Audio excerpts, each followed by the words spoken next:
First time I call you makes it mono. Second time I call you makes it stereo. Left, right, music.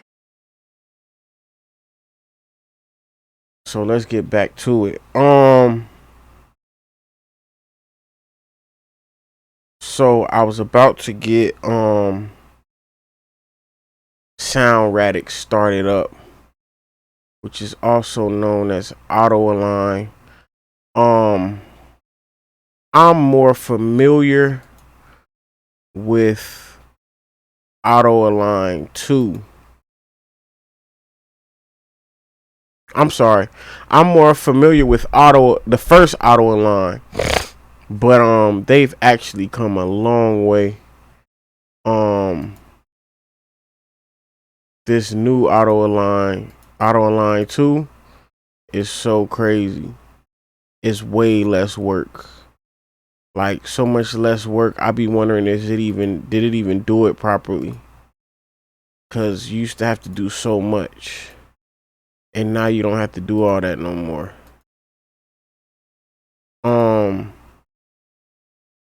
And it's actually integrated into Pro Tools now. I don't know. I do know, but I don't know much about the integrated version. Okay, yeah, you come here.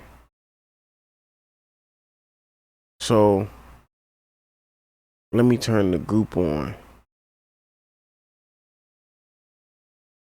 Is this my correct drum group? Kick in, kick out. 1, 2. 1, 2, 3. Hi-hat. All right. Yeah, that looks right. So now that that's on, I'm gonna re-choose this again.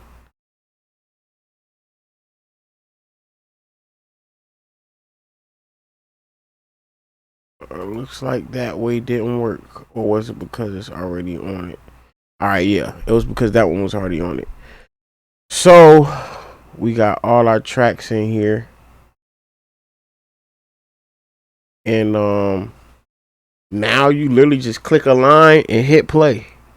It used to be way more work. One day I probably used the old one so y'all could see how the old one went, but the old one you had to put it on each plug-in, and then you had to make a source.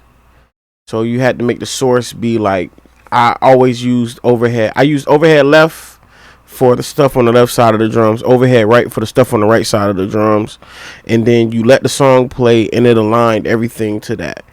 So I would do cymbals, the snare, hi-hat, all that, tom, which depending on which side it was on, kick to overhead, then I would do kick out to kick in, I would do snare bottom to snare top, all of that. Now you just click a line, play the song.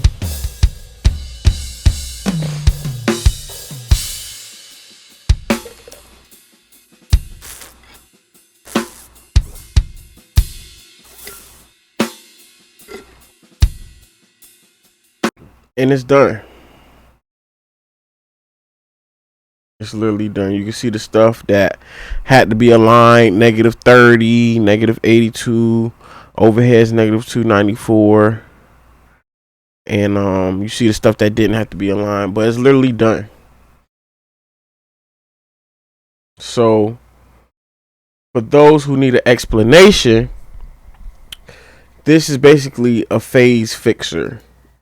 Excuse me, for drums, there's so many mics picking up that they pick up other things too.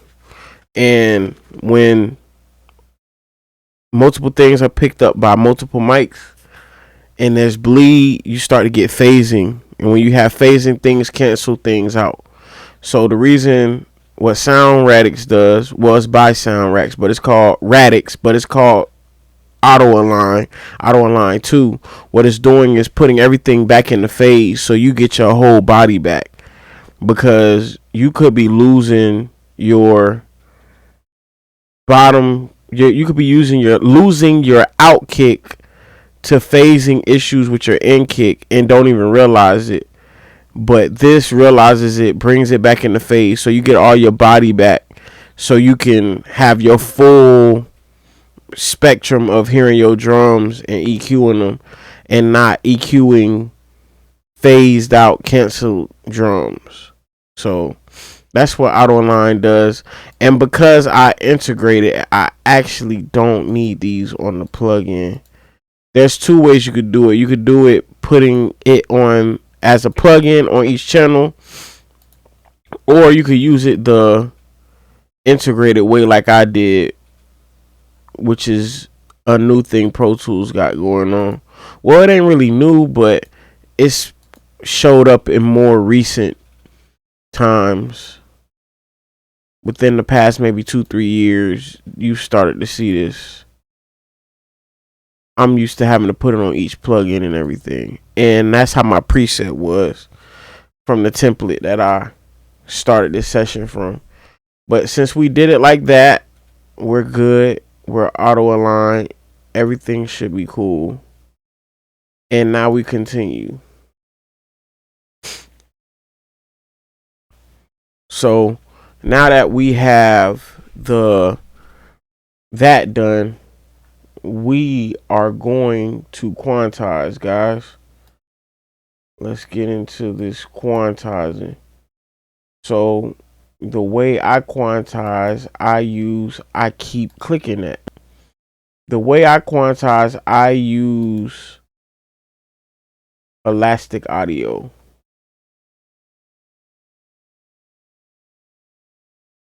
So with elastic audio, the way I know to do it, there's multiple ways to do this. Is there a right or wrong? All subject to opinion. This is just the way I do it. So what you're going to do is click this same thing, come to elastic audio. For cymbals, I do polyphonic. Okay, hold on. I have to commit what Auto Align did. I had to commit it. So that's now polyphonic. And then the rest of my drums,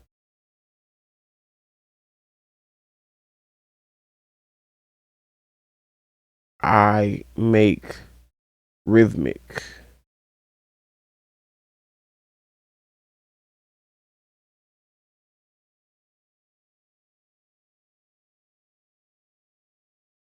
Okay, I was trying to figure out why what I'm clicking wasn't showing up.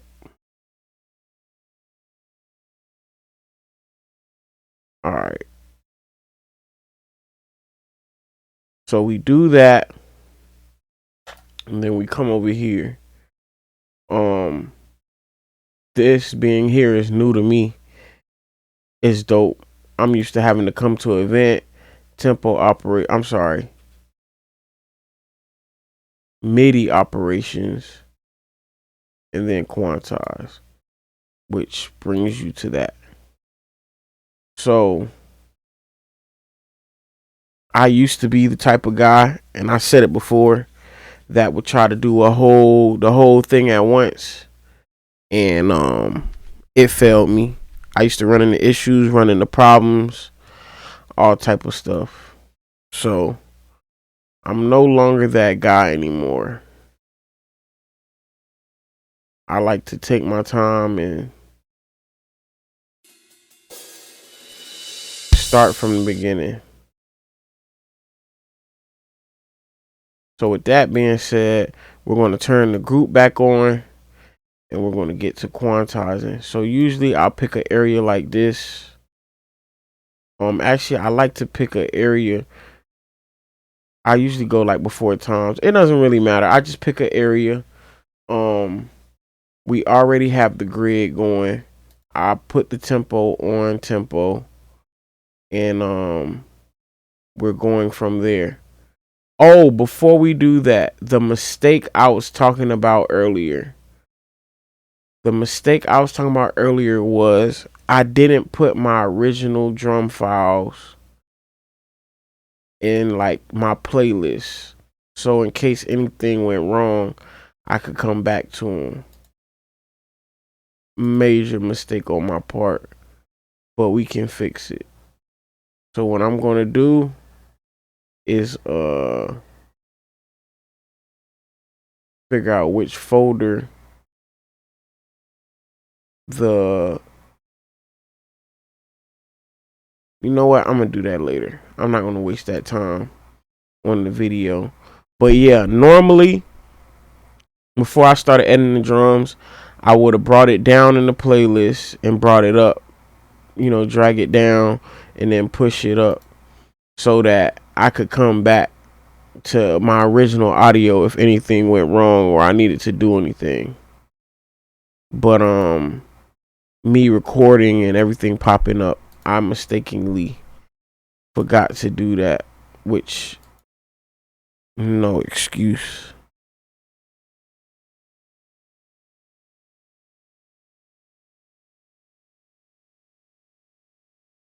So yeah, all right, back to this. So we're gonna come here and let's just stop about here. Our percentage, our strength, I have it on 92, and these are like basic quarter notes. So I'm gonna put it on quarter.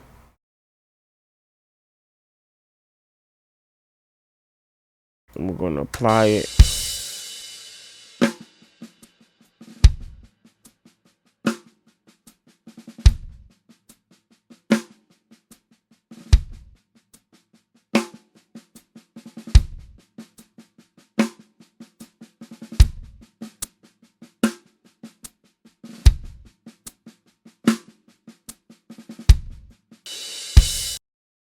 That sounded good. What I usually do is I Command E it so I know where I'm at. Actually, yeah, I gotta go back. Command E all of this. Now let's do that.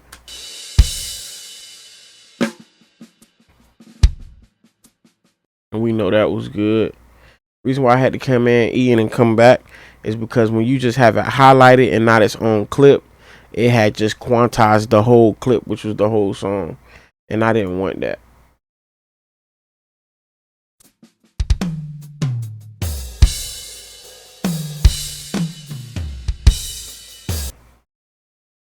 All right, that wasn't right.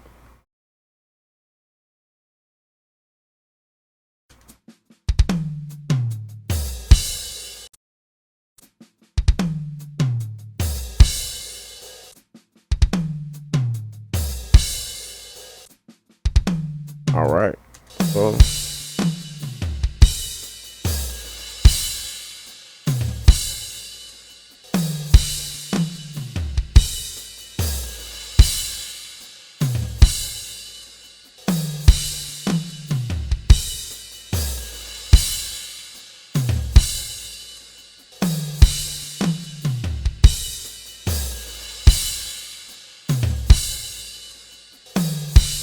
we're gonna put it on 16.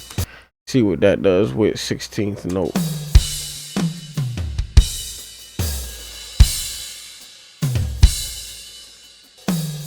All right, that fixed that. Go back to quarter note.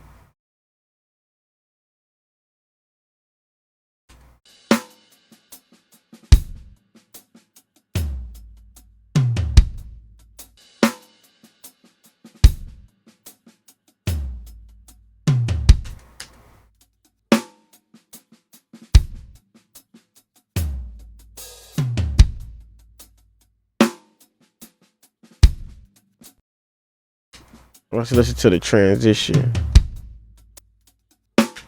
I knew something wrong probably happened there.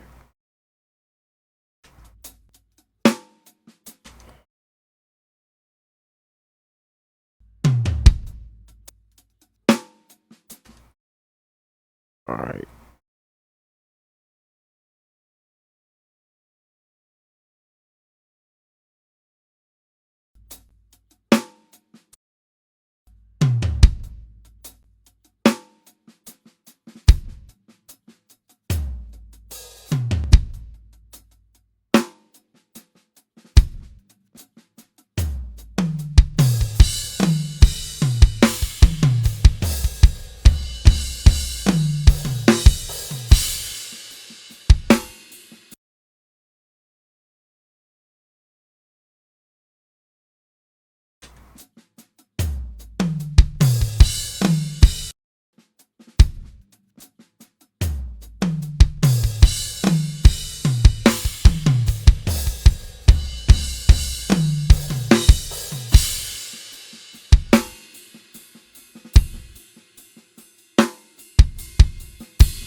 Alright, something keeps happening in this area when I quantize. Maybe if I make the quantization a little bigger. Let's see what goes down.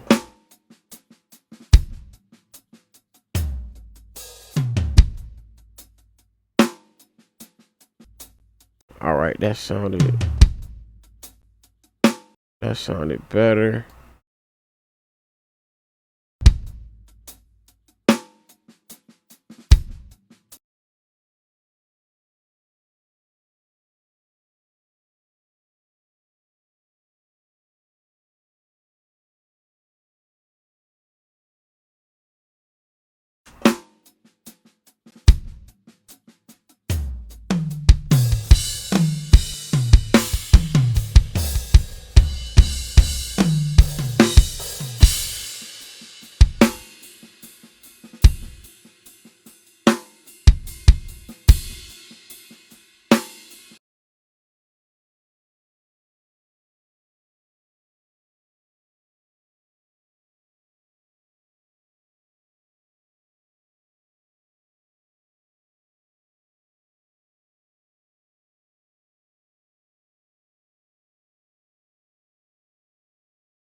That's that process. It's a long process. So that's why I fast forwarded or skipped or whatever I'm gonna do when I'm editing this. Cause y'all not finna sit here the whole time I'm doing that. But yeah, so that's done. So now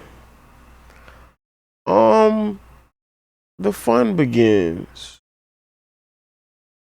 So we finna start actually getting tones and all that good stuff. So the way I can't route my proper way when I print when I'm doing this, because what I do is I have a summing mixer. I'll probably show you guys a picture of it right here while I'm talking about it. But I have a summing mixer, and I have to route through it. So I have a summing mixer, and I have a pure by Burl, a 32 by 2 mix bus B32 Vancouver Burl, and then I have a Pure 2 clocking. Excuse me, I'm sorry. Converter and master clock. So I have to route out of the interface through the Burl, through the clocking joint, back into Pro Tools. But the problem is when I do my normal routing for that, this thing comes out of that same channel. This channel. So I can't route that way while mixing. I have to route properly in the end when I'm actually printing the final mix. But yeah, so usually it's all bass, all EFX, all Vox, all drums and perc, all music, and then I have a parallel. So usually this starts at 3 and 4. So it'll be 3, 4, 5, 6, 7, 8, 9, 10. Actually, I'm sorry. This music box is not supposed to be there. That was from last session, something I was doing. So usually it's 3, 4, 5, 6, 7, 8, 9, 10, 11, 12. And then I parallel 11, 12 also, so it can get summed and come back to me. So it's not like that now because, like I said, the mic plays because I have to turn this on and see my mic comes through, and I don't want that, so can't do that way. So I got it routed right now out of the regular one too. So with that being the case, I have to take these plugins that I normally put on my master and put them over here so they could be heard. So now we're going to be getting started on the fun part. Now that all the editing and all that good stuff is out the way, we're at the fun stuff now. We're about to actually start mixing. So yeah, let's get to it. Based off of how I've been editing and everything, I don't know if all of this has been mentioned and stuff yet, so I'm gonna say it now. Like I said in my opening video, the first video I posted letting y'all know what was to come, the song's called Alpha and Omega. It's by an artist named JP, a homie of mine's. There's also a feature that I will not be mentioning until we get to that vocal, till we get to the lead vocal. Until then, the featured artist will remain a mystery. Produced by Josh Feedy. I will show his Instagram handle so y'all can check him out and follow him. And we're currently working on the drums, so I'll let y'all know the drummer is Mark Kinley. I'm gonna also put his IG handle in here so y'all can check him out.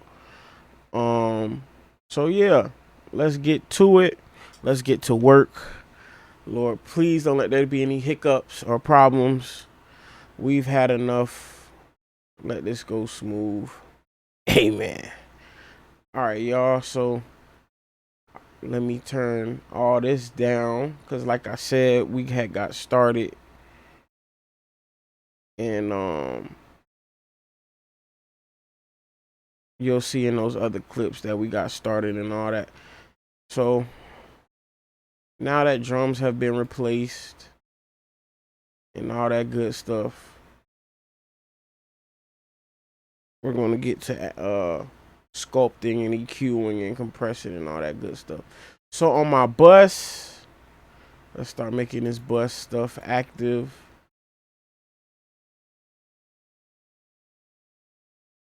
Actually, we don't want that active. On my bus, I have a Pro Q that's cutting at 15. We gonna play with that. That's not necessarily set to be where it's gonna be. But right now, we gonna keep that down. Another Pro Q.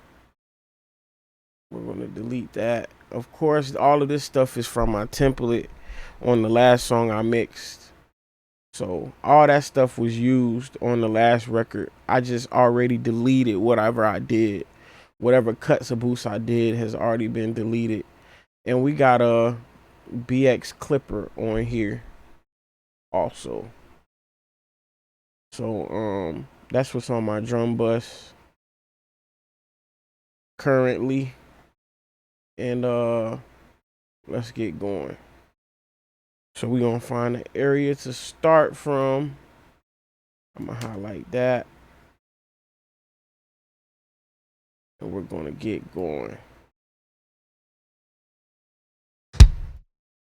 We're actually gonna save kick out for last. Kick out may not even be necessary or needed, but we're gonna see what happens later. For now, we're gonna focus on our end kick.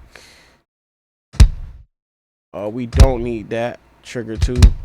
We already sound replaced it with another kick. So we got Pro Q2. Turn my speakers in the room down. So this is what's going on here.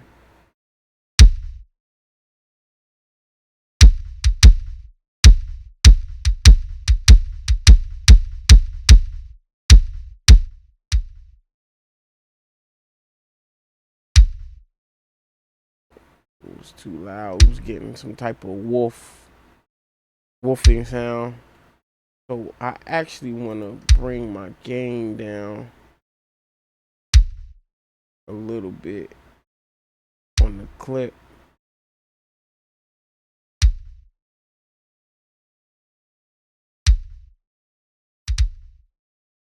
We're cutting out 329. I think that says my TV screens are kind of far low key. So sometimes it's hard to see numbers like that, even with my contacts in. So we cutting that out. We're actually doing a huge cut. So let's see what it sounds like without this cut. So this is getting rid of that mid, I guess you could call it boxiness. I guess we could say boxiness. And then we got these over here giving us a little bit of a attack. And that's without it, with it. Giving a little bit of sheenish attackish on the top end.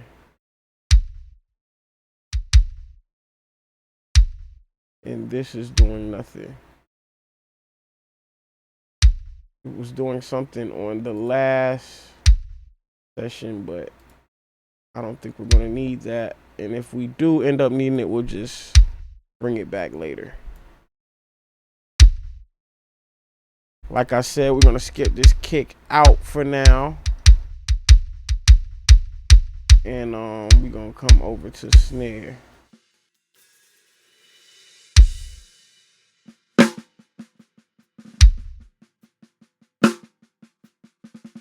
Actually, before we do that, let's activate this stuff on the bus.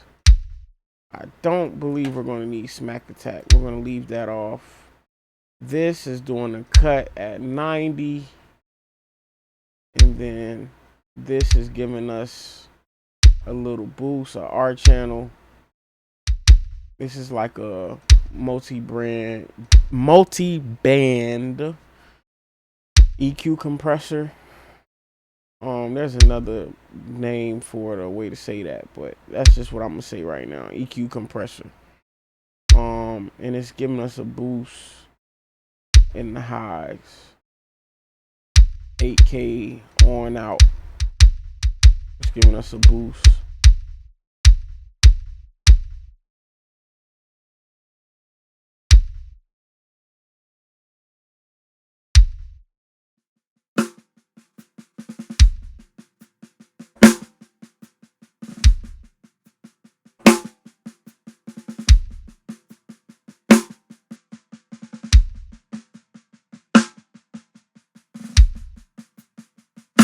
So I recently was watching a tutorial video and he did something that I actually want to try. So first of all, let's make sure what we got so far is necessary. So we're going to turn that off and we're going to pull this back.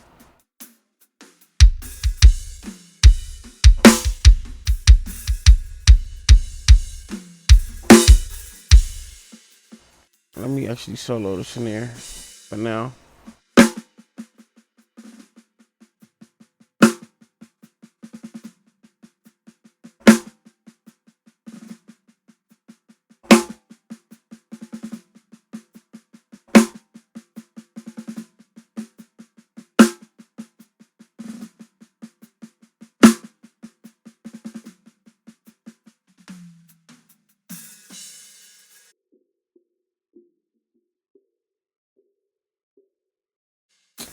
Let me find a busier snare area.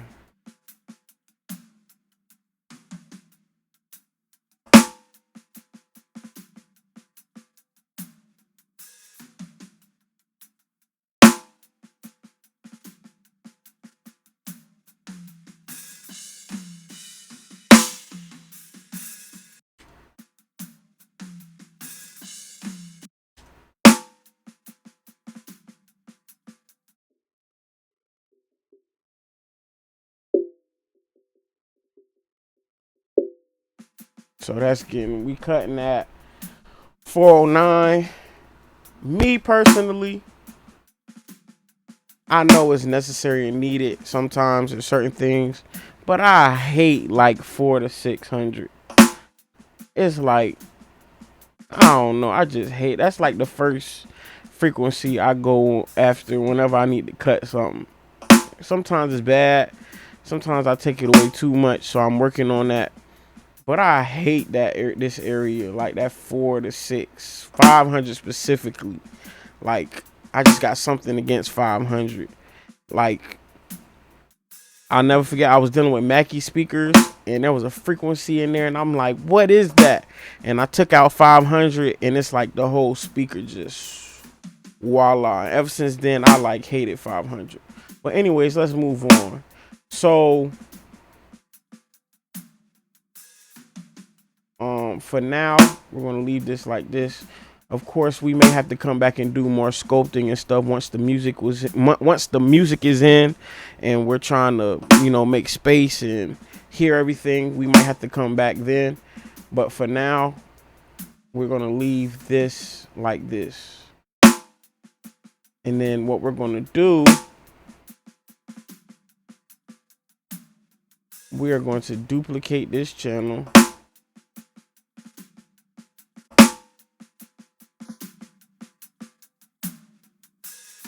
We're going to take this one and we're going to get rid of this high end.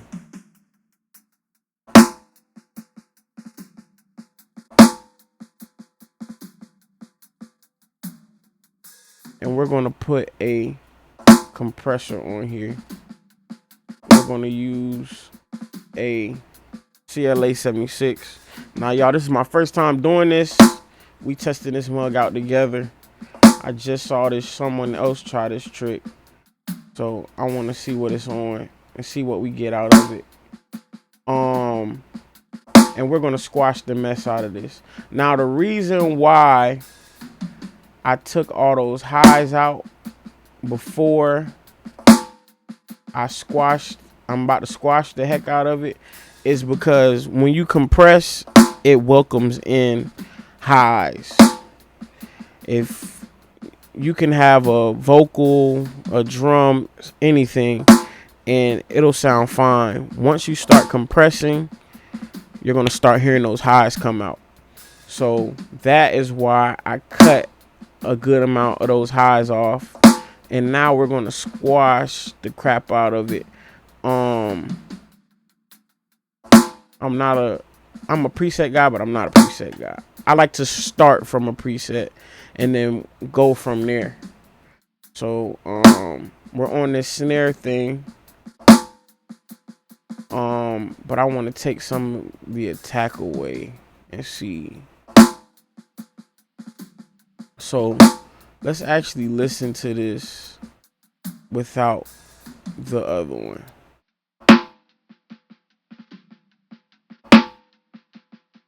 See, I cut a bunch of highs out and we still getting major highs. So imagine if I put that back. We're not going to figure out. I'm not even gonna play like that because I like my hearing, so I ain't finna mess with that. But imagine if I put all this back, what we would get.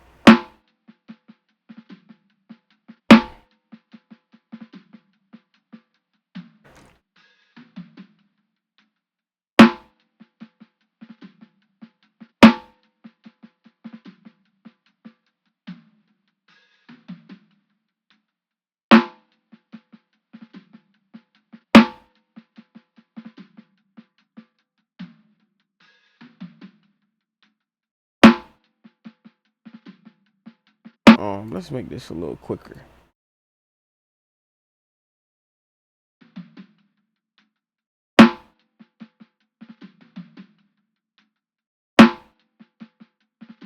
I don't know if I want to use this CLA 76. I feel like I want to try something else.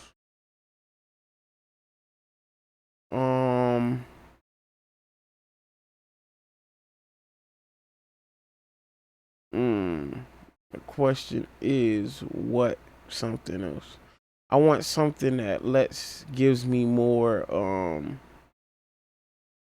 options. I haven't turned on a DPR 4.2 in a minute. Let's see what this does.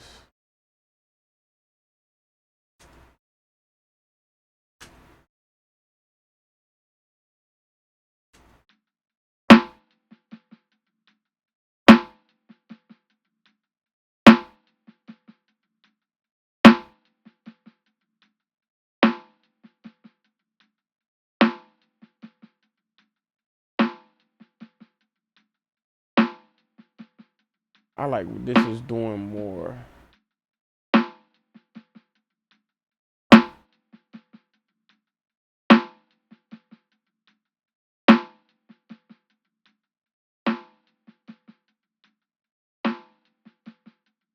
Too much.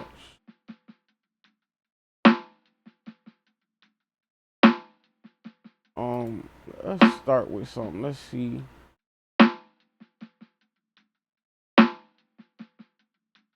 Let's start with snare punch. That don't sound too bad.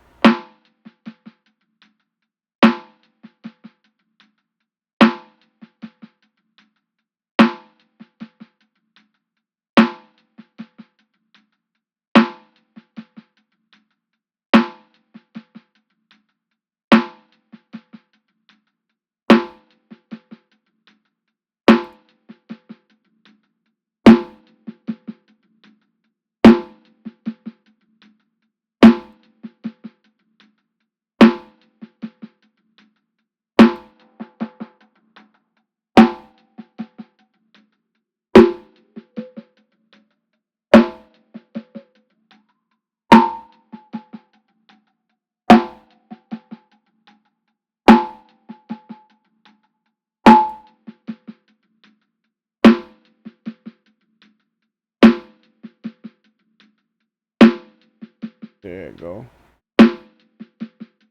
Turn this down a little bit.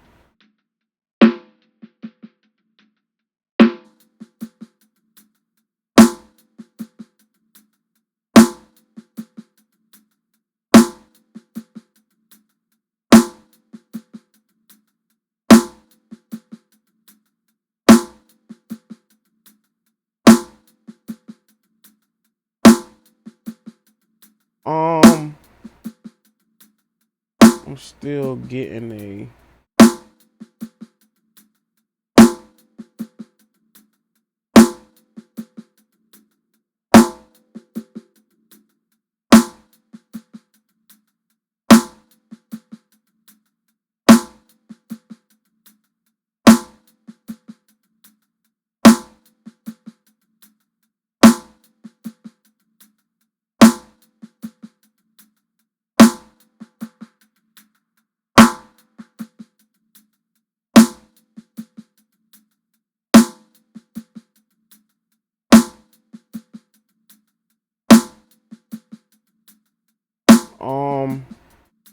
going to take this away for now.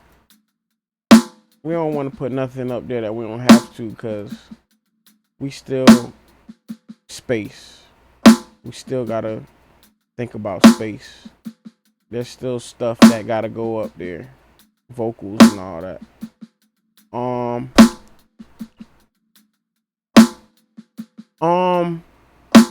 gonna go to toms. I don't want to get into adding samples yet. We're gonna come back to add samples.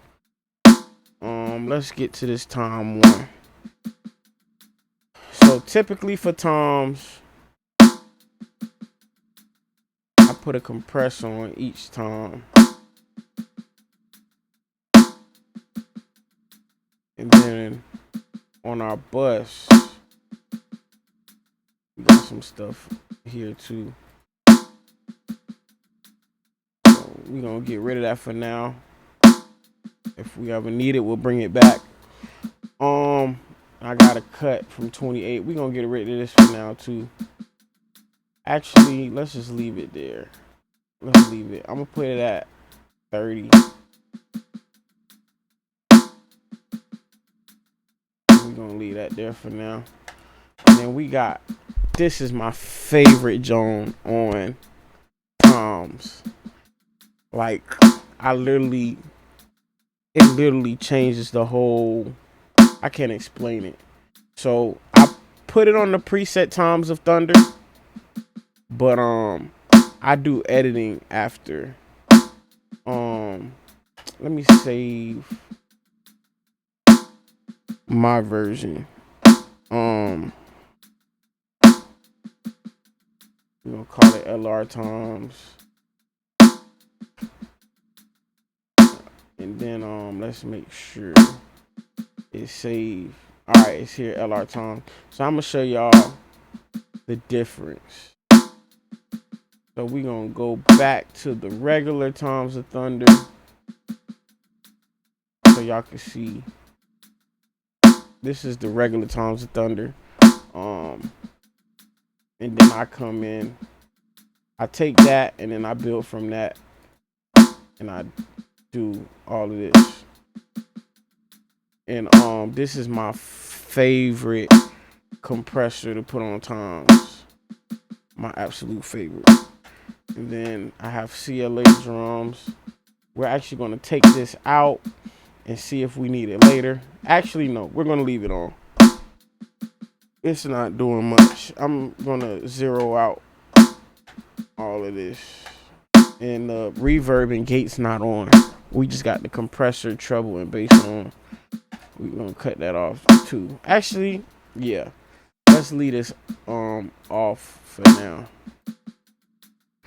And then we have a tape machine. That's for saturation, warmth, to add to the toms. So of course, once we get the toms in and all that good stuff, I'm going to A and B this stuff, turn it off, turn it back on, let y'all hear exactly what is going on. So let's go to a tom spot.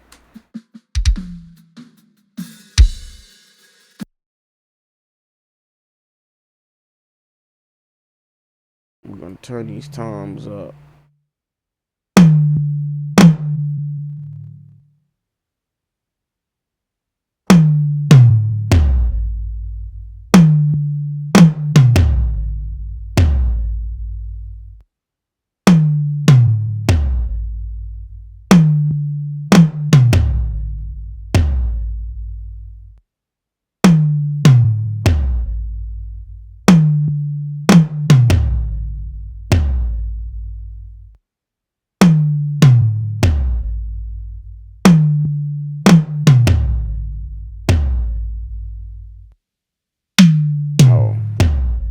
Let's go one by one.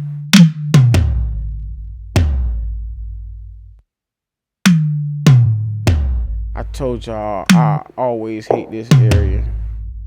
So, all right, let's slow down. Let's focus on the first time.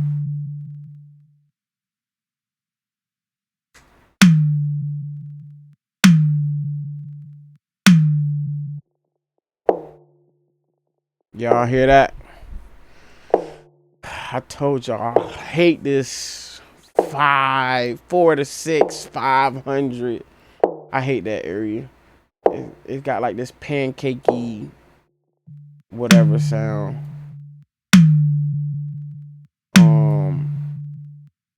So I'm actually gonna leave this like this for now. If we end up needing attack or anything later, we could come back. These samples I'm using have some pretty good attack already, so I doubt we're gonna need to come back and add attack. But in the situation where we do, we could always come back once music and everything starts coming in.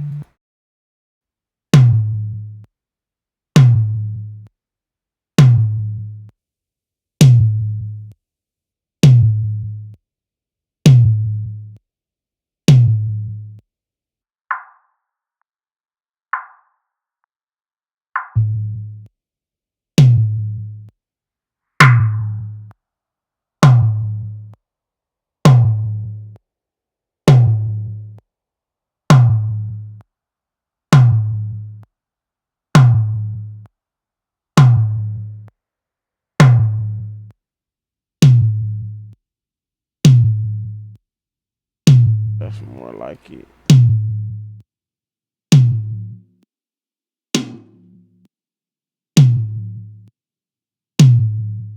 Sometimes I do too much and then back it off slowly to see what I'm getting to. Command S, y'all. Command S. It's our best friend.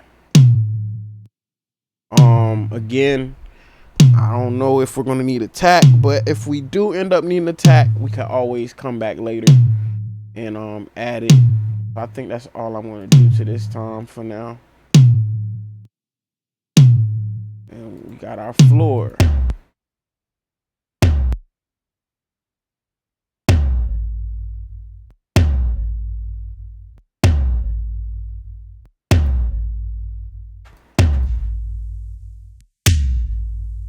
Oh, whatever record I mixed last, sometimes needed some real attack. This was actually a pancake drum on the last joint I mixed. I believe that's why I'm doing all that.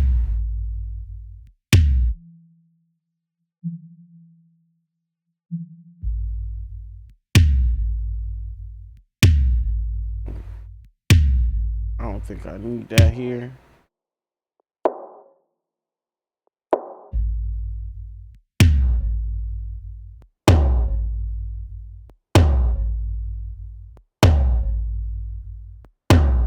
So this slope I'm using, if y'all notice, this curve slope is totally different from the normal one you use.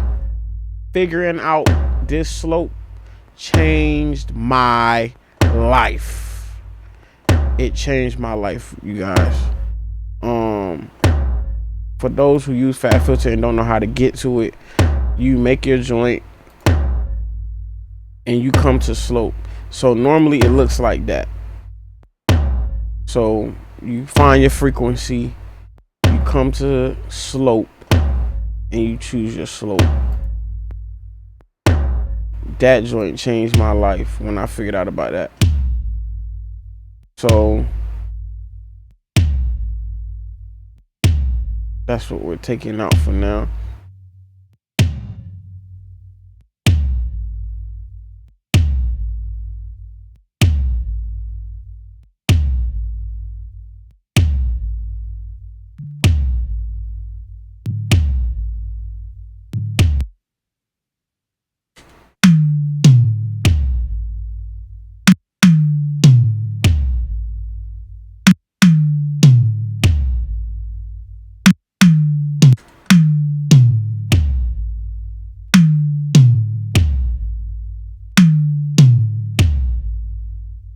All right.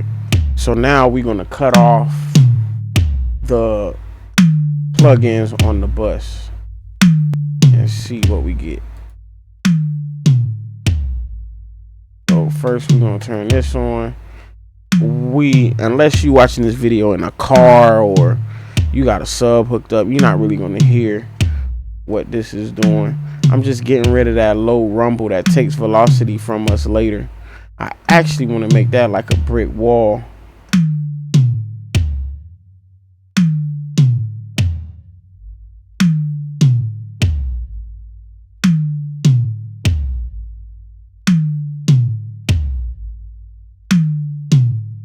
Yeah, that's one of those things you don't notice in the naked ear and whatnot, but when it comes to mastering and getting more volume, that cutting that out helps.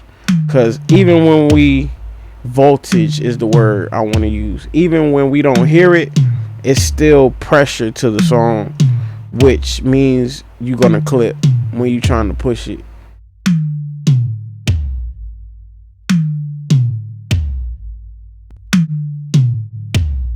And we turn this on.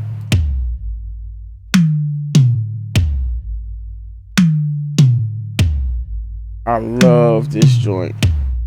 It just opens up the toms.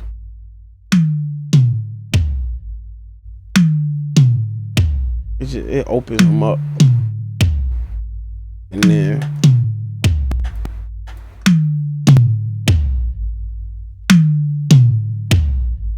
tapes add saturation.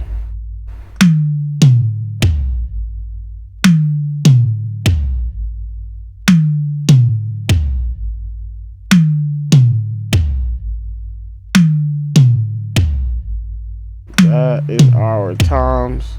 And I gotta bring this down.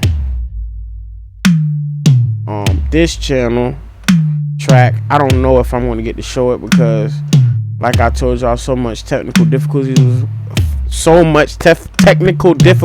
were happening that I'm just showing y'all the main points of how I do these things.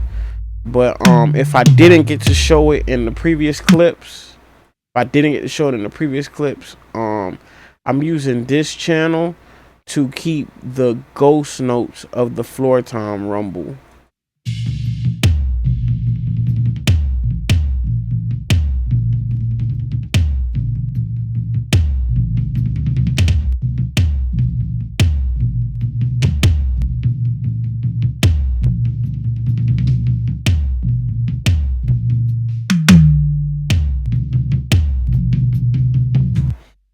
So that's doing that.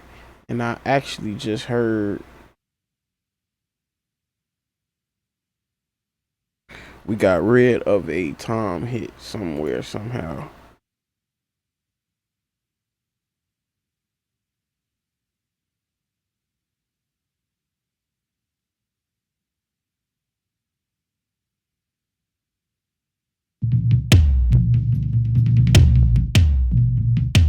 There you go.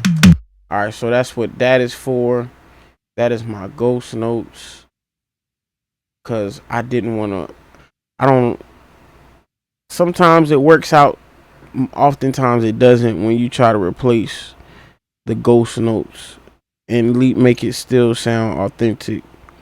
A lot of times it doesn't work out the way we would like them to.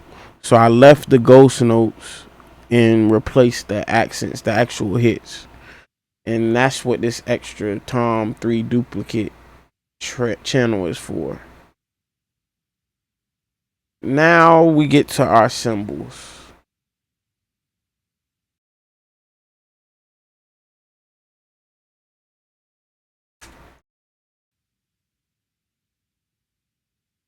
My bad. I'm noticing we lost. Do I have the noise low on? One of our plugins is giving us some noise. And that noise is not bad. I actually learned that from one of my favorite mixing engineers, Jason Joshua. That noise is not a bad thing. You oftentimes want that noise depending on what's going on. It does get bad when it's too loud and like every plugin has it on, but that is actually a good thing to have on. It helps with the reverb and the tail ends of stuff, and it helps with how we perceive what we're the song we're listening to when that white noise is going. But we don't want it to get overbearing, and I don't want it to be because of toms. If I'm gonna have that white noise, I want it to be later, more so like in my final ends of mixing, maybe on the master or something, not coming from my toms. So back to the cymbals, I have nothing on the cymbal bus master, which is shocking, but that's cool. So we got hi-hats. First plugin on here is Soothe 2. This joint is amazing. It does exactly what it's called. It soothes whatever you put it on. It basically deals with the high frequency, the high registry of stuff, and gets rid of it, the harshness of stuff. And actually, I just learned recently. I've been using this plugin for a couple years now, but I actually just learned, or I'll say remember, that there's actually a button right here that flips it and lets you hear what it's getting rid of. So we about to use that too. But I put it on harsh hi-hat, and then I did my own messing with stuff. But we about to mess with it again now and see what we got and see what we get.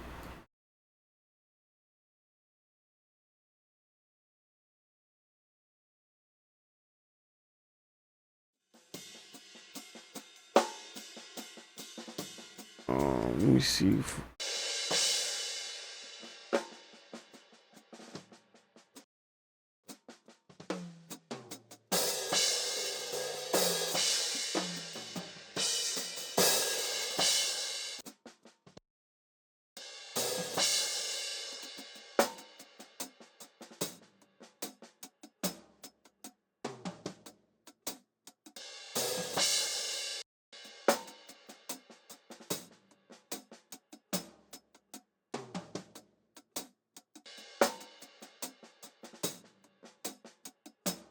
That's without it.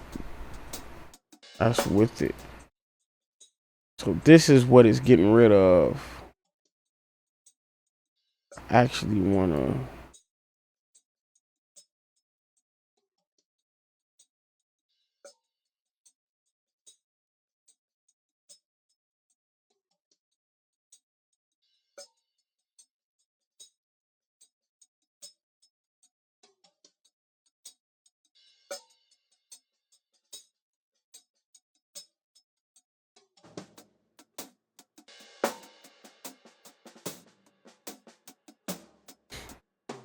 Then we have a API 2500 compressor.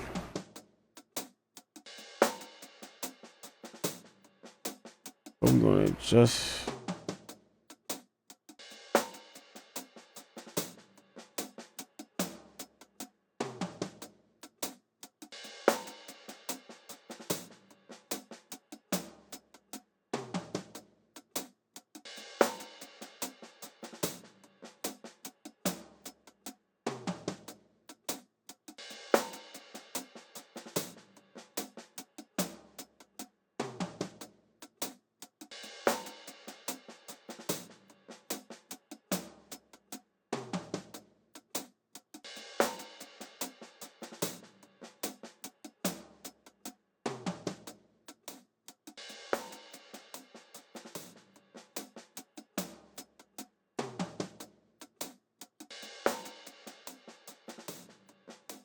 that's too much.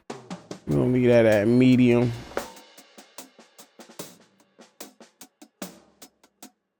For now, at least till we get all the music in.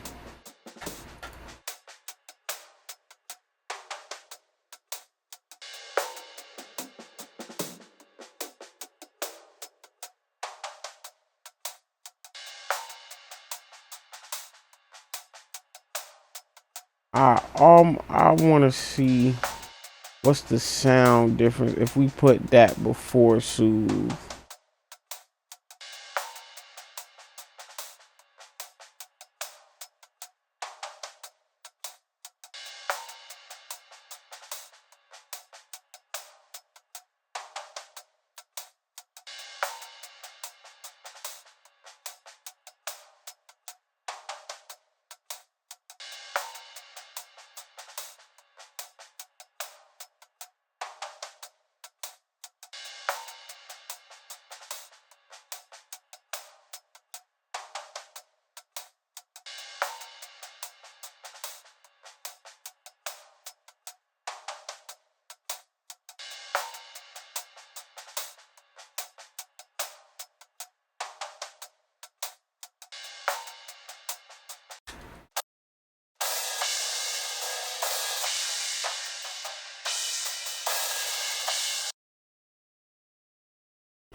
Let's put soothe after both.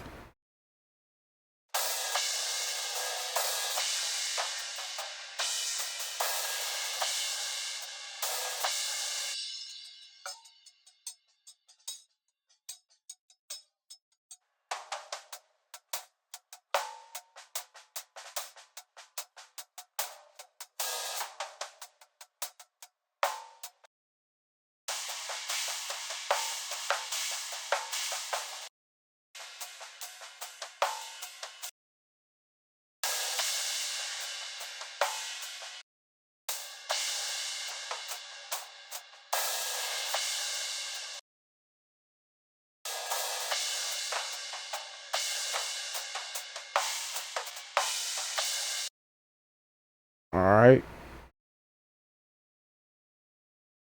Let's see what our overheads are on.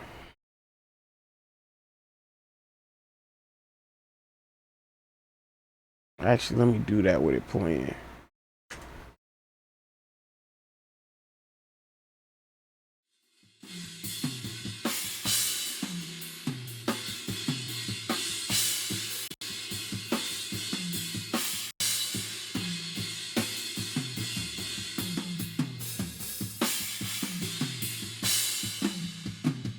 I'm gonna leave it there, but turn it off because that might be on to something. And I don't want to get rid of it. All right.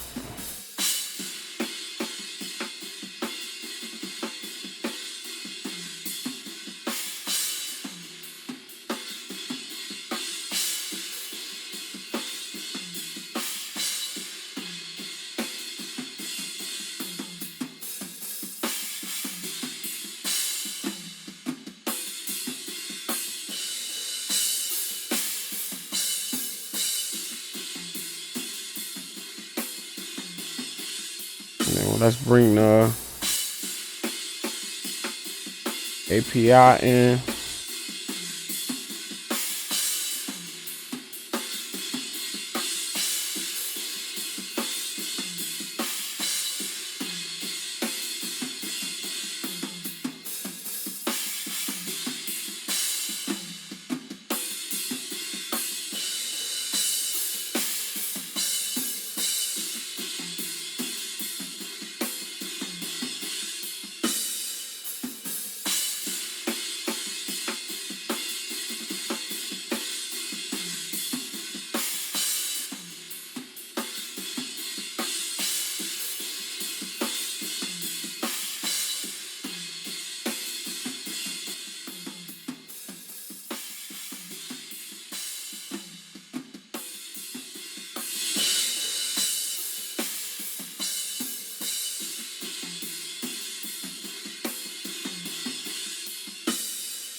I'm starting to realizing too that My left and right is flipped. It sounds like.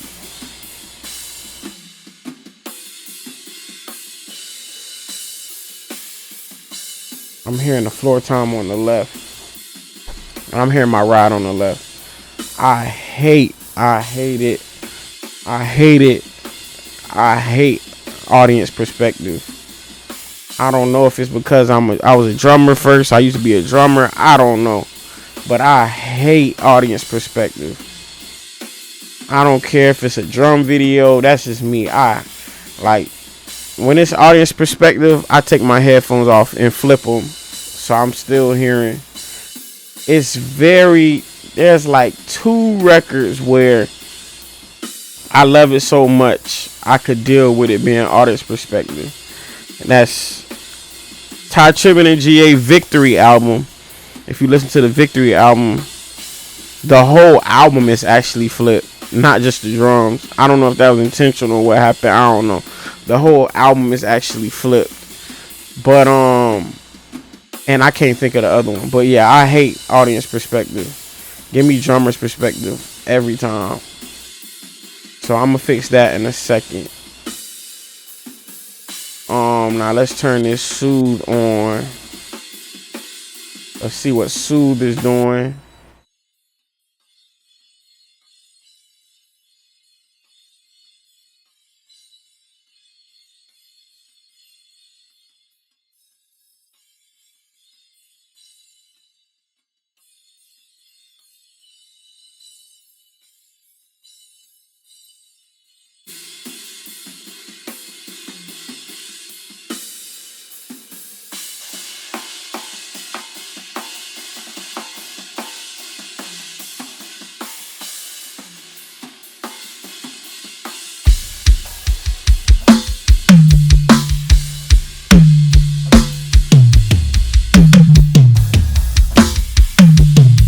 I need to gain these toms down.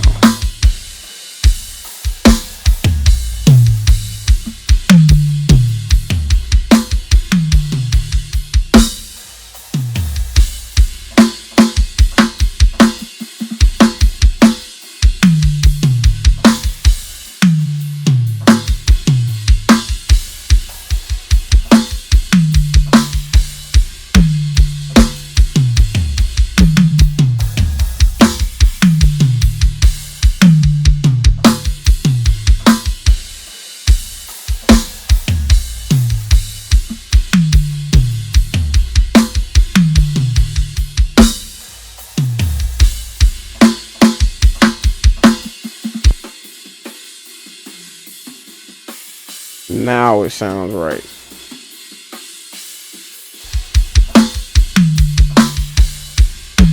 Pause. I don't know. Sometimes I get paranoid with that Command S. I've lost so much progress before forgetting about that Command S. And times has definitely changed. Things are definitely different now. You got auto save and you got plugins that's consistently saving all the time and whatnot now. So I honestly don't have to be so worried all the time, but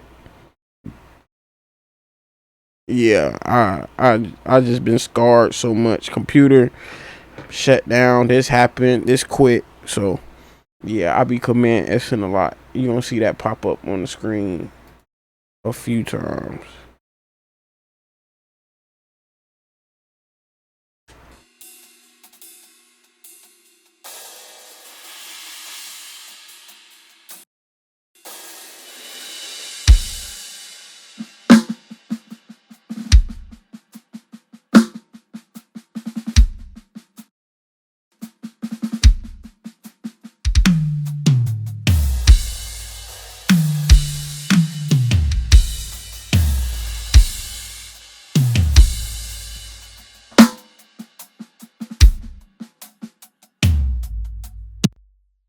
Alright, drums sound decent enough for now.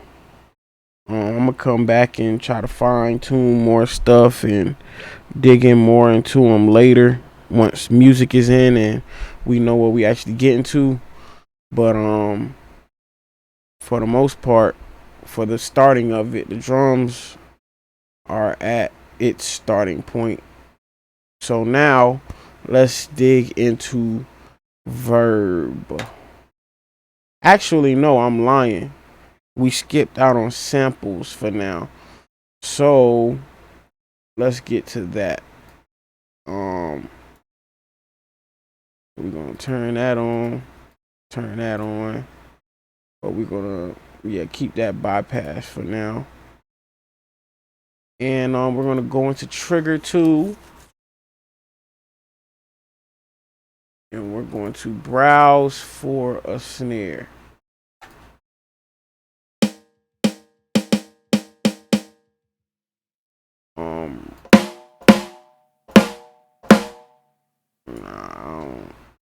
I don't think that's what we need right now.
That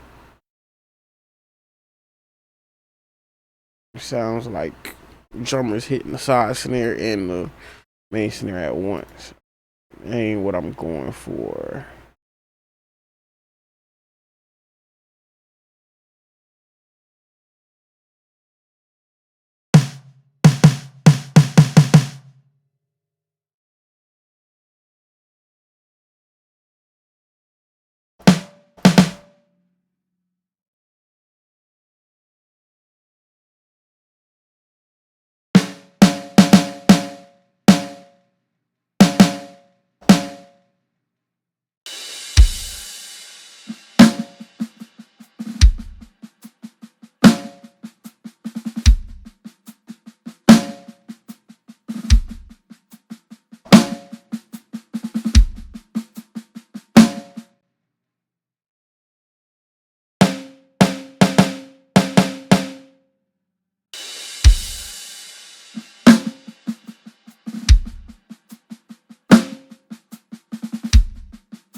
To be honest, y'all, I don't have a set sound I'm looking for that when I hear it I'm gonna be like, that's it.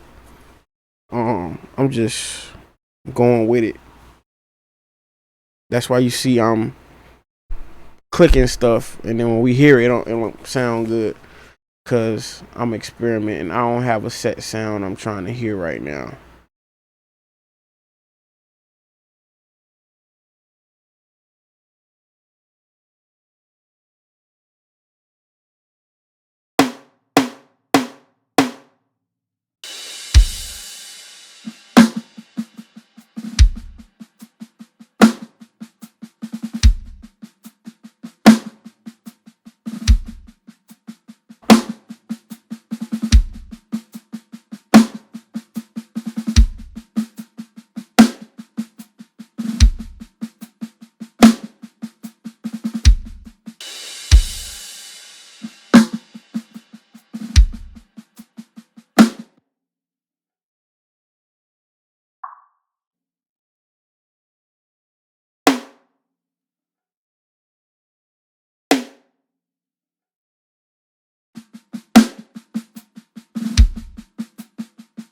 actually like that. I feel like that's going to help us make sure the snare cuts later.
All right. This I might have to do on my own time.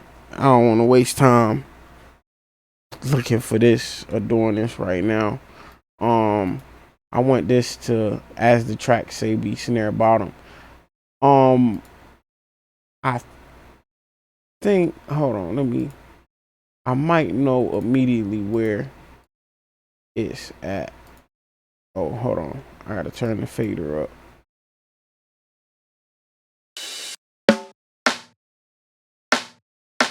I think that's it. I'm probably gonna fine tune that later, but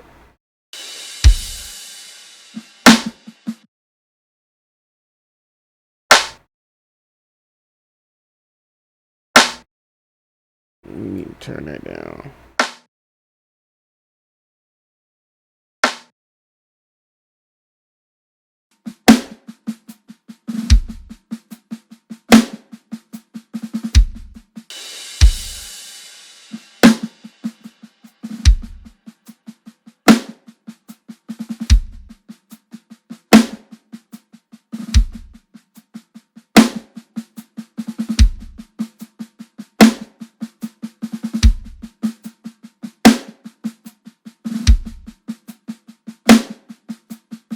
All right, now let's get into verb. So for snare verb, currently right now, I have an R verb on here. And then I have an EQ on the R verb, cutting lows, cutting highs, and compressing. What I told y'all is my most hated area. Well, no, that's a little over my hated area, but it's somewhere in that range. My bad. Thought the camera was about to go out again. It made a shutter noise like it was shutting off. All right. And then I have a compressor on it. I'm actually shocked I have that. That must have been something I picked up on studying somewhere and tried it. So let's see what we get once this snare verb is on snare bus. And okay, so usually I have the bus for it on my snare bus, but I see now I wanted more control and I put it on each one. So what I'm gonna do, which makes sense why I probably did that, all of these are not going to the verb. So we're gonna take the squashed snare out of the verb. We're gonna take snare bottom out of the verb. So we're gonna try sending the real snare hit and the snare sample hit, and we're gonna see what we get.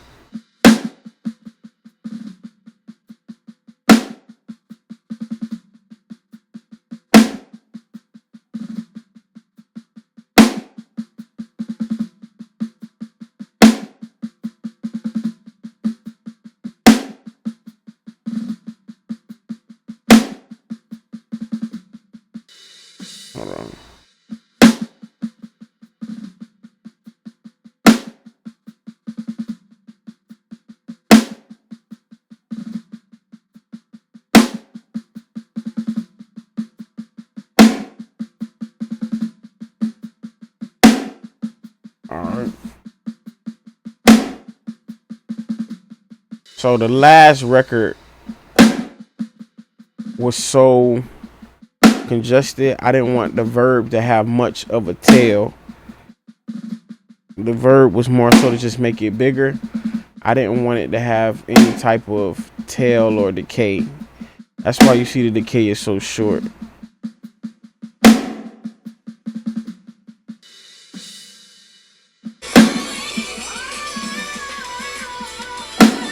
One second. All right. So,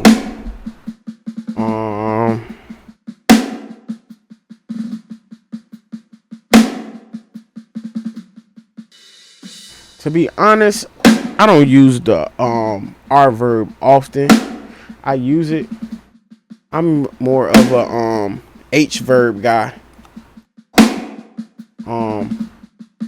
For those who don't know what the H verb is, it's made by the same.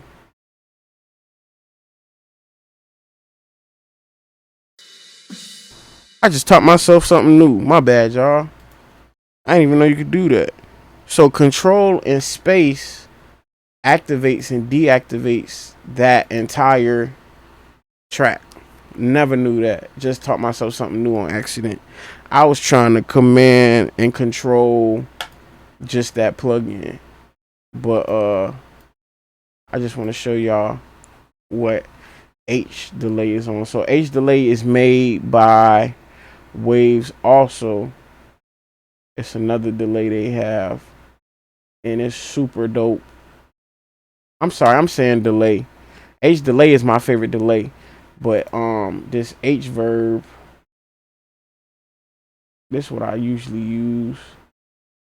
And you know, I like to find a preset and then edit from there. But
all right, I think I'm gonna go H.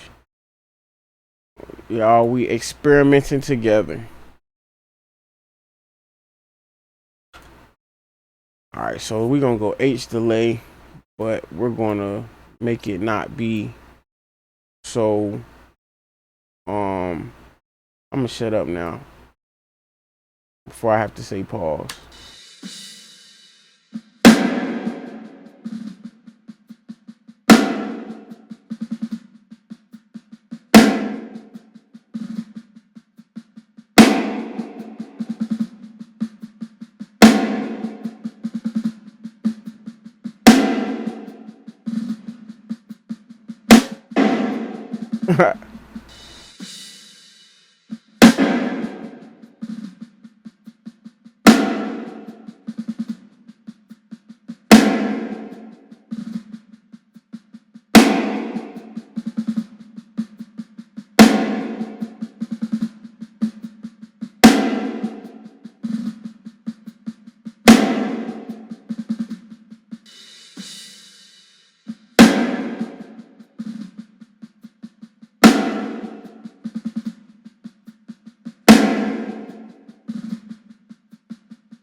All right, of course we won't know the real amount and level we need to make it until all the music is in and all that good stuff. We're just getting the foundation kind of set so we could bring everything else in. I got a deep snare verb. We ain't got to worry about that this song. So we're gonna hide that and make it inactive. Rim verb. We're gonna hide that and make that inactive. I believe he hits the rim, but it's just for a feel of FILL in the no. Yeah. I believe he hit it towards the end of the song, but it was just like a few knocks. He wasn't actually playing it. So we're not gonna worry about that unless we get to that point and it becomes something for us to pay attention to. But as of now, I don't think it was anything to focus on and like make his own. Usually I make a rim channel for just the rim shot stuff, but that wasn't necessary. He didn't play it that much to do all that in this song. So now, tom verb. Let's find a spot where the toms are going.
Again, we won't know perfect placement and the perfect spot and all that good stuff until we're actually in it, like till we got the music and everything going. But we just made the foundation for the most part. And then this last spot, my drum press, usually I squash the drums. I send a signal of the drum bus. No, I don't send a signal of the drum bus. I send signal from the kick, the snare, and the toms buses to the drum press. And then I squash the mess out the drum press. And then I add it back in. So we're gonna find a spot to play.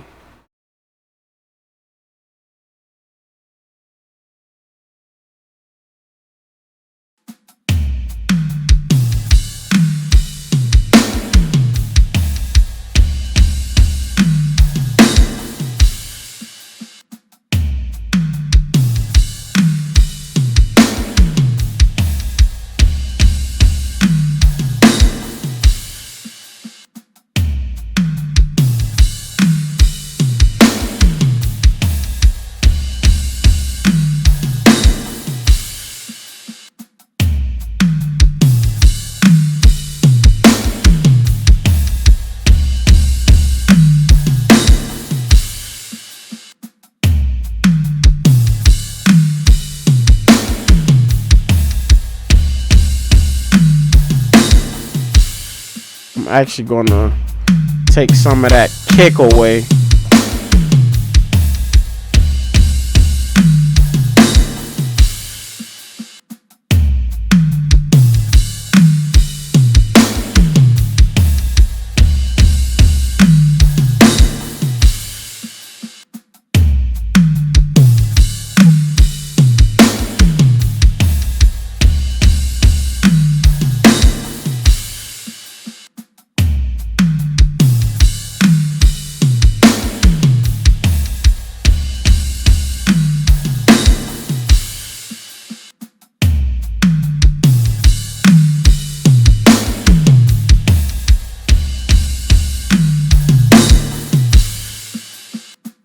Try to make it a little extreme so y'all can hear the difference.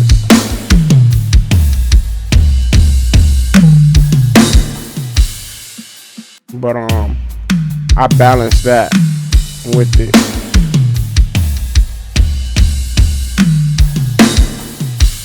It adds a little bit of kahunas to the drums for the most part.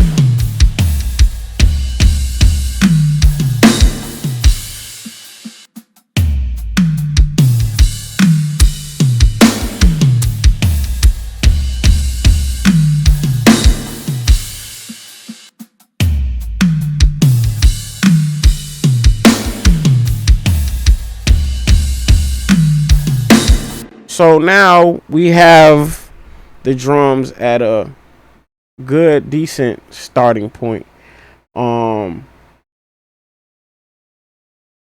We'll lock in more once we got the bass in and the strings in and keys and aux and organ, all that stuff get in.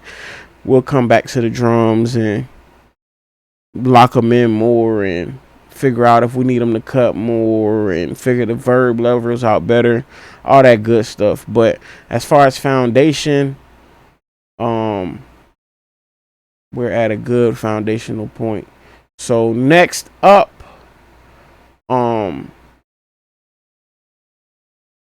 loop. We're gonna see what's up with the loop.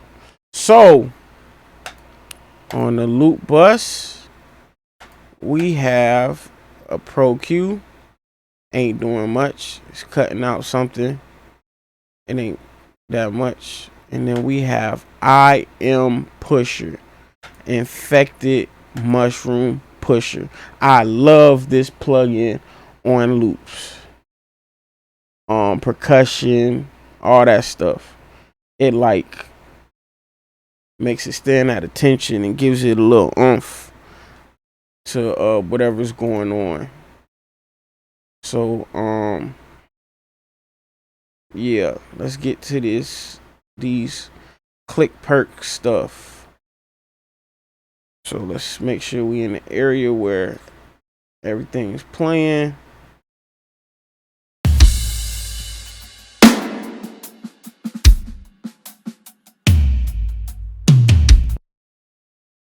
Gonna mute the drums. We're gonna start bringing this loop in.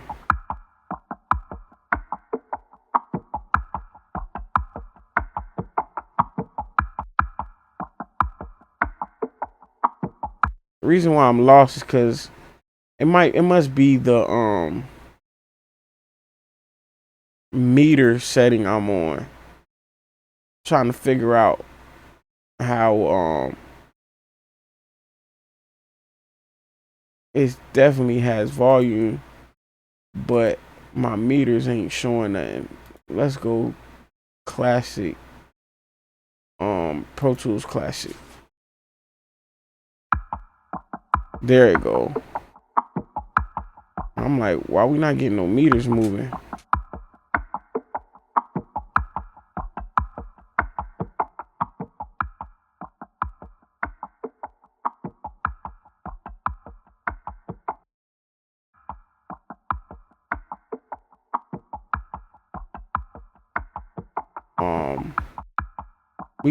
We might have to gain it down, maybe.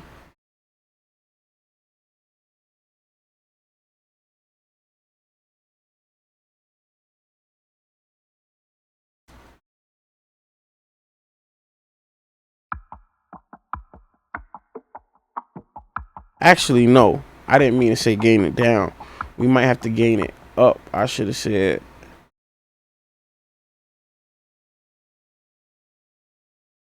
because it was loud and we weren't getting anything, and it's not even touching the mushroom.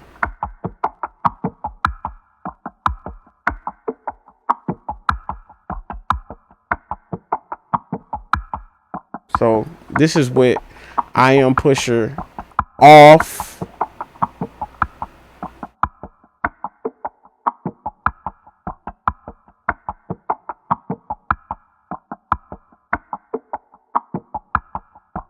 This is with it on.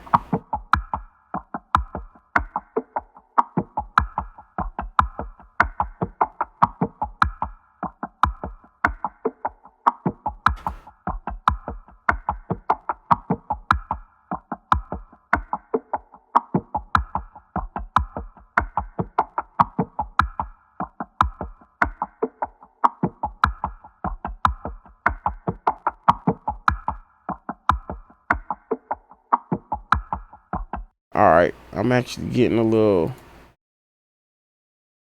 headache from that knock. And granted, I probably got it too loud. Like it's definitely not finna be that loud on the record. But I want to try to control that knock.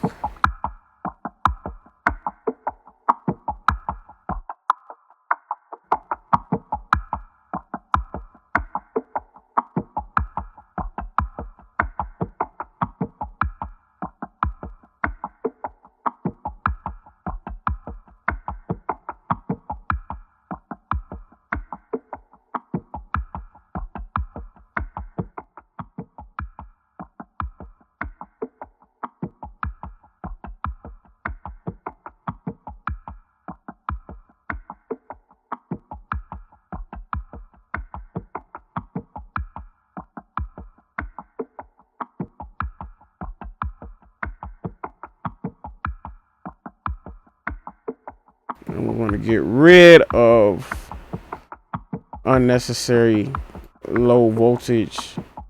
We don't need brick wall.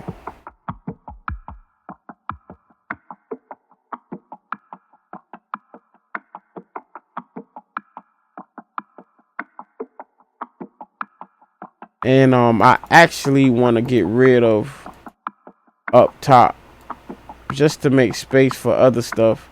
As you see, all it was doing was giving some sizzle noise. So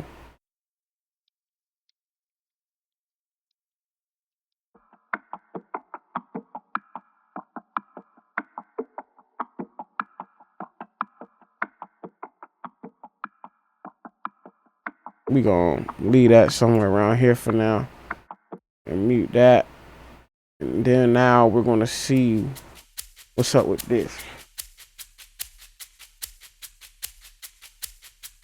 So it's just a shaker. What I like to do with consistent shakers like this, add a little ear candy to it. I actually have a plugin that I forgot all about until I watched the video the other day and the engineer used it. I think I was watching the John Blast video and he used it and I was like, oh yeah, I have that and I forgot all about it. But like I don't know if it's not supported anymore, like they don't exist anymore or something. I gotta figure out. It was called like Stereo Savage or something like that. But until I figure that out, I just be using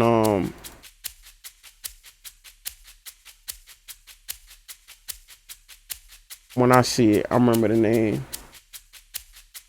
Toys. It got toys in it. And I know it's somewhere right in my face. I'm just not seeing it.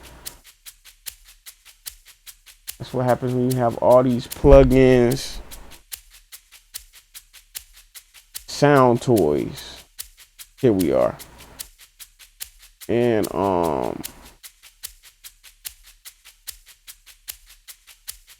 not Echo Boy. What am I looking for? Pan Man.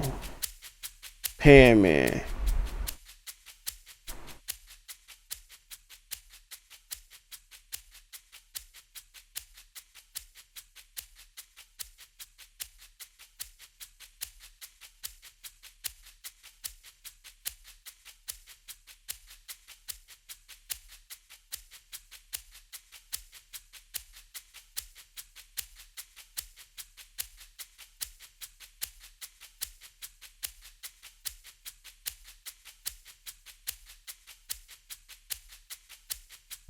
I actually saw a setting on here that I was like, that is dope. I have to use that.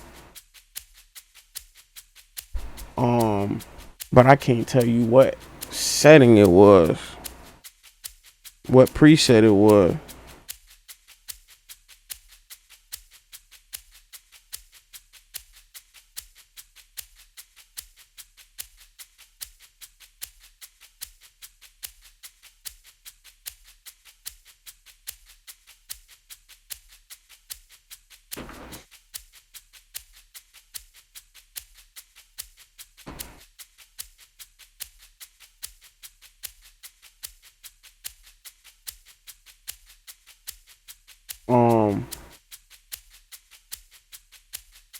I think it was under rhythmic pans. I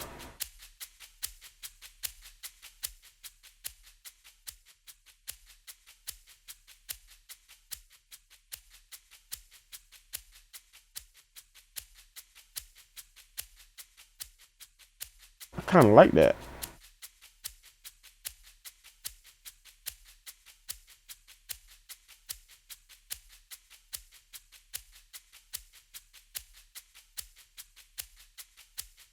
I don't know. We're going to leave that for now. If it ain't working out or whatever the case may be later, we'll come back to it.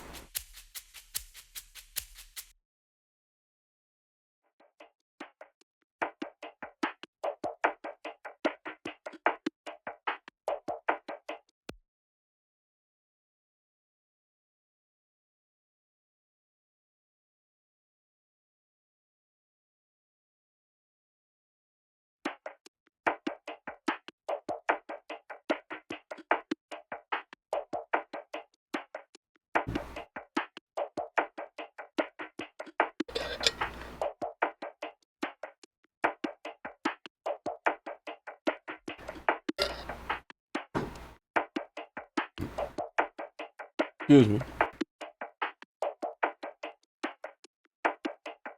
I'm not gonna do much to this. This sound speaks for itself. There is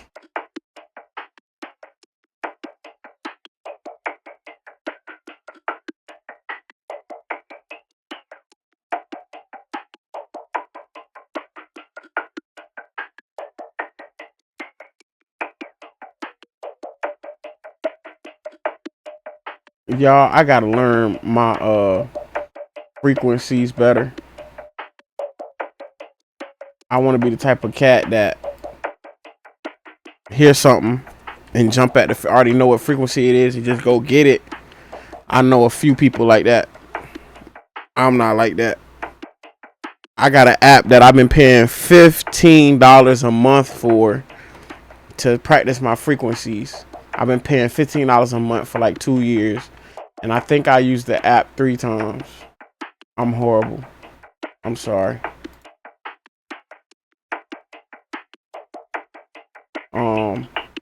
But there's a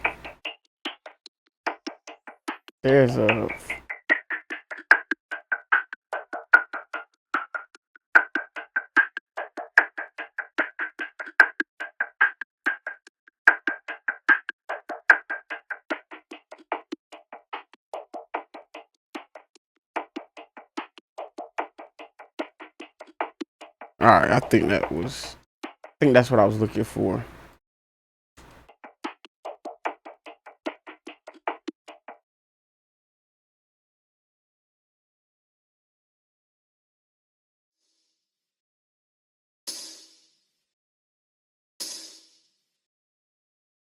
Okay, it's a tambourine.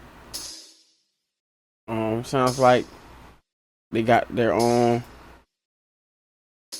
I don't know if the sound when he used it had his own reverb or he put it through reverb, but whatever the case may be, it already has its own verb on it. I think we could leave it how it is. I'm hearing something in it I don't like, but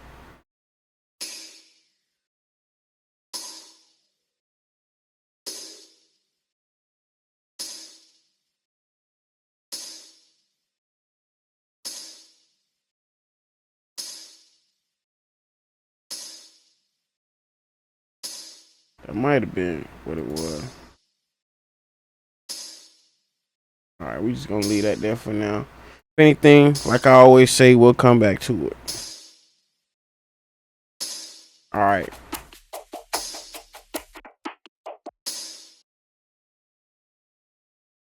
Now, there's another sound I need to find. There it is.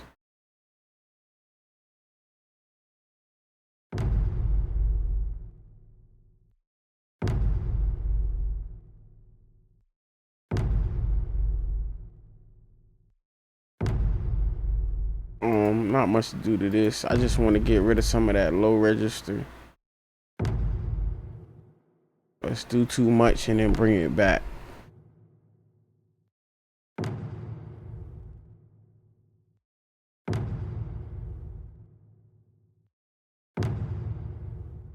That should be good.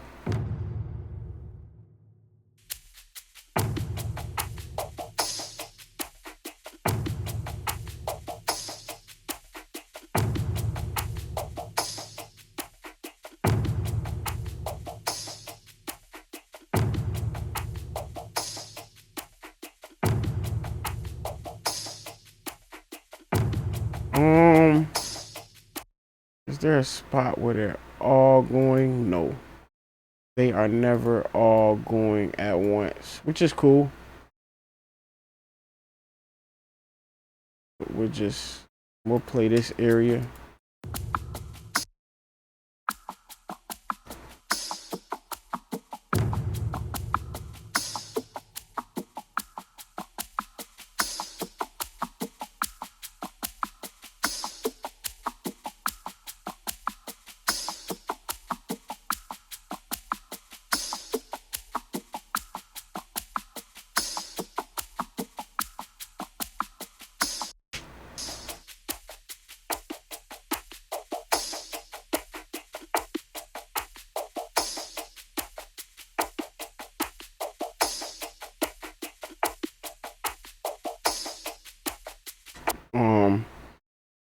I think that's about it for the loop. I love the breakdown. He didn't give me every single sound separate, but he gave me certain things separate enough for me to be able to control what I needed to control. He didn't just send me all of this stereo and I couldn't get in to do anything. So I love the breakdown of what I got. Next, bass. The bass player, I'm going to put his IG handle in here too. Tyler Hawkins. He's on bass. He's a dope bass player. So we about to get into his bass, see what his bass sounds like.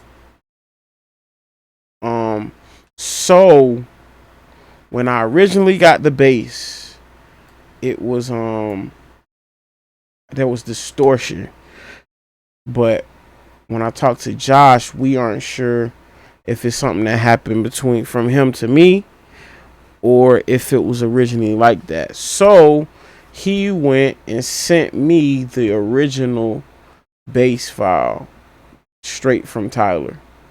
So hopefully this file is good and there's nothing left to worry about or anything.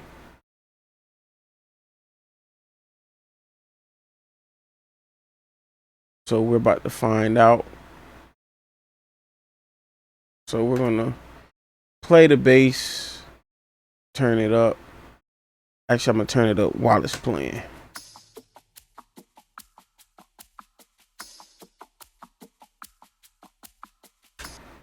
Something's going on while we hearing loop and it's muted.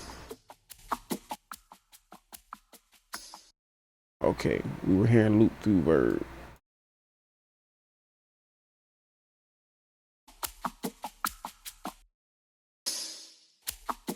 I was making sure that my verb we heard on the tambourine, or the tambourine had its own verb still. But yeah, it sound like it has like this big room-ish type sound. So we're gonna put that on post and mute this. And let's get to the bass.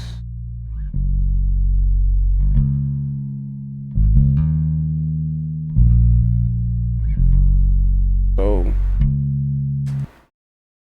before we do that, my bass bus, I have a G bus multi-bus compressor on it.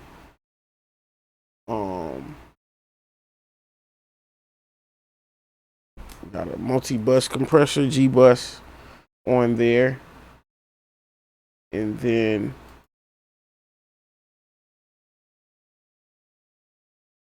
we have a Pro Q3 that's just cutting not much of anything. And we have this Pro Q3 that's cutting some stuff, but that was a whole nother bass, whole nother situation.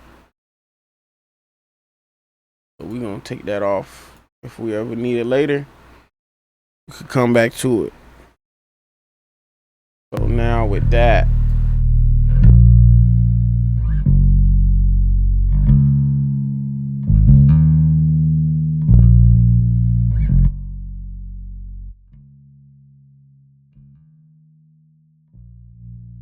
bring the end up.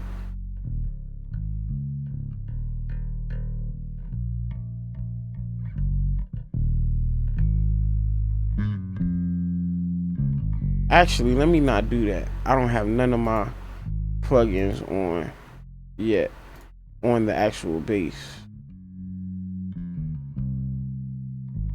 So first plugin we turning on, VMR by Slate Digital Virtual Mix Rack.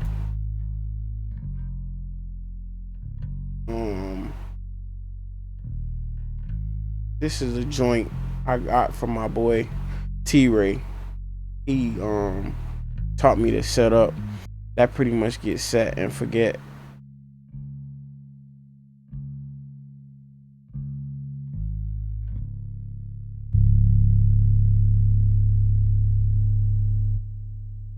We got a CLA 3A.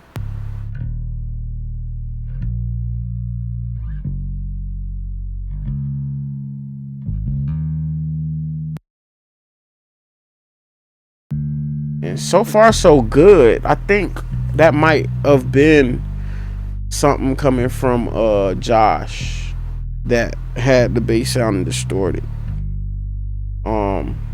Logic, exporting out of Logic, it could get people in trouble exporting out of Logic sometimes.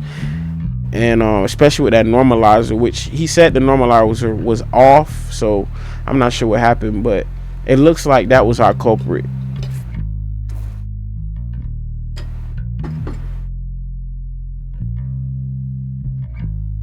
We got the CLA 3A, gain at 7, 6 deduction.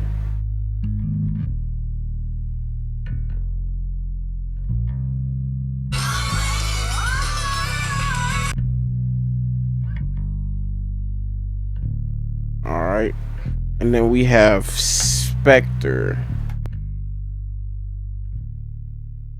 Spectre is like a saturation harmonic plugin. That's what it's called, a harmonic plugin.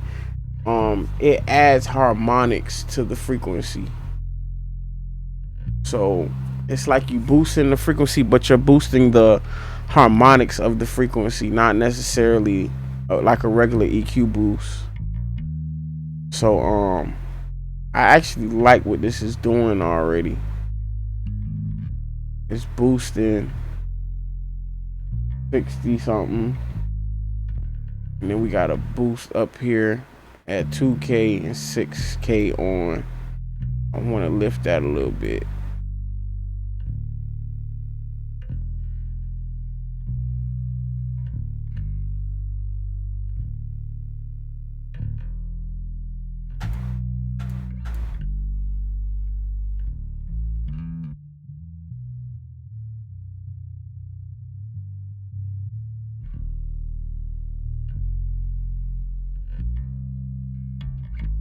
I actually think that is a good cut, even for this bass, even though that was for the last bass I was doing. I think that's a good cut for this bass also.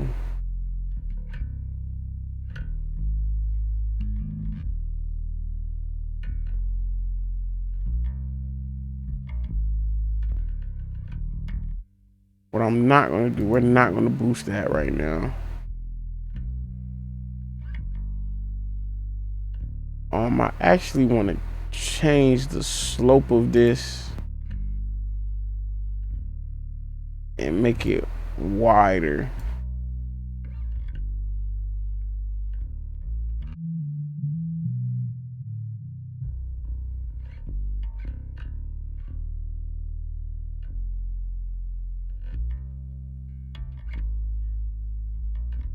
And then last but not least, on here we have this joint, Magma. I just learned about this not too long ago. Beauty. I'm doing too much so y'all can hear what Beauty does and what Beast does.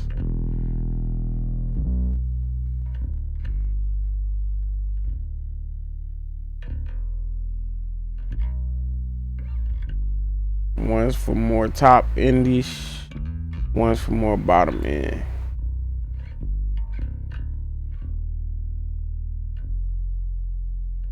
And then we have a parallel bus doing some parallel compression. We have this arena amp on here.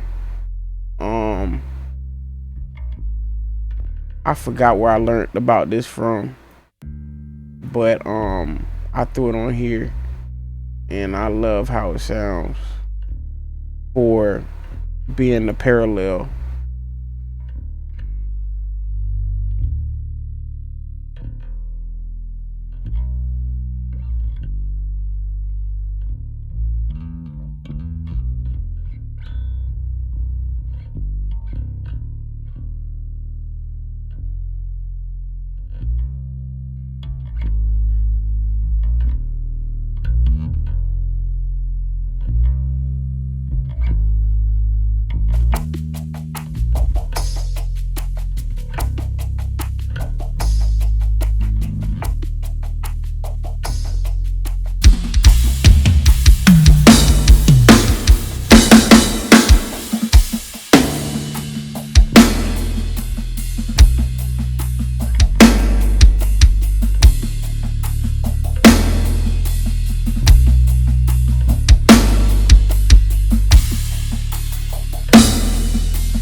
Okay, and I know I got this muted.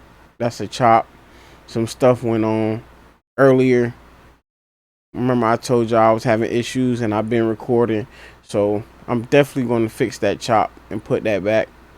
I'm just not going to waste y'all time seeing me do it. But that chop will get put back. I'm going to get to that. So drums are in, bass is in, click is in.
So the buses are post fader. The channels going to the buses are pre fader, of course. So once I get things in the place where I think I want them to be, I then adjust by the bus. Because if I keep adjusting the channels, the actual channels, you won't be able to it won't hit these plugins on the bus the same.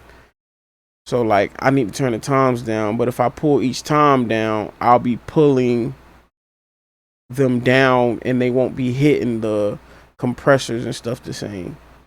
So in those situations, I start pulling my bus down, unless it's just like one specific tom that needs to be adjusted, edited, or whatever the case may be. But other than that, I go and do the bus.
y'all, my low end, I can't think of the word right now, but how I hear the low end is usually not as accurate as I want it to be.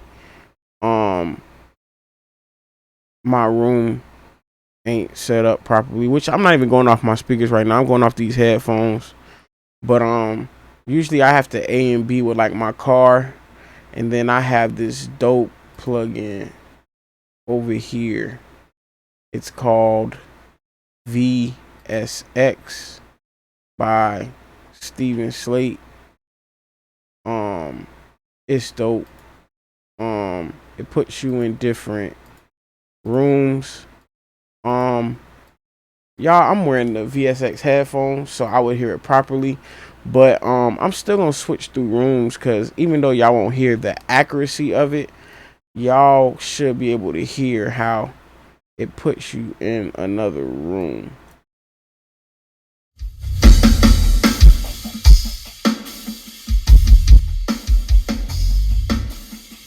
You can hear I'm in an electric car right now.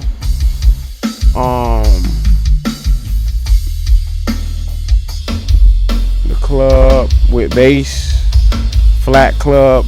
I actually need to update this computer because I have platinum, so I should have more rooms and options than this. But yeah, I put you in different rooms.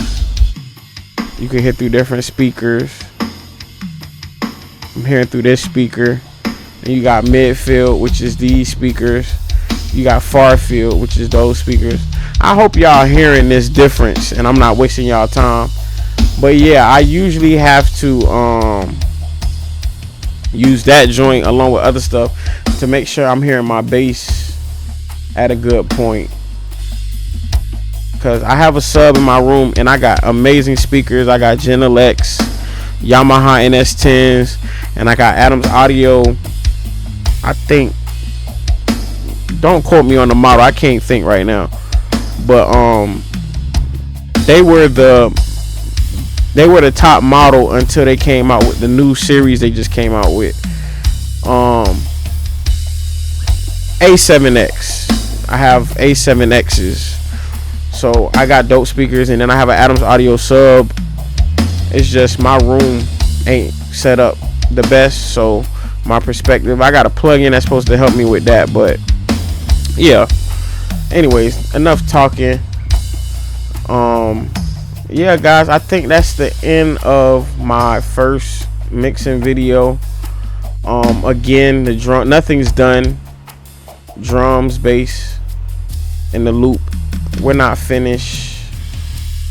I just was getting the foundation and showing y'all how I get things started so that we can get deeper into it. Next video should be guitar, strings, and I think I'm gonna go the rest of the music: guitar, strings, keys, aux, bass. I'm sorry, not bass, organ. We're gonna finish out the music, and we're gonna stop at vocals. Vocals is gonna be another video after that. So yeah, hope this video was helpful, or whatever the case may be. Hope y'all enjoyed the video. Hope I ain't bore y'all or show y'all anything that might not make sense to y'all, whatever. Yeah, again, like, comment, subscribe, and hit the bell also, so y'all could know the next time I post. And yeah, I think that's it. Love y'all. Left, right, music.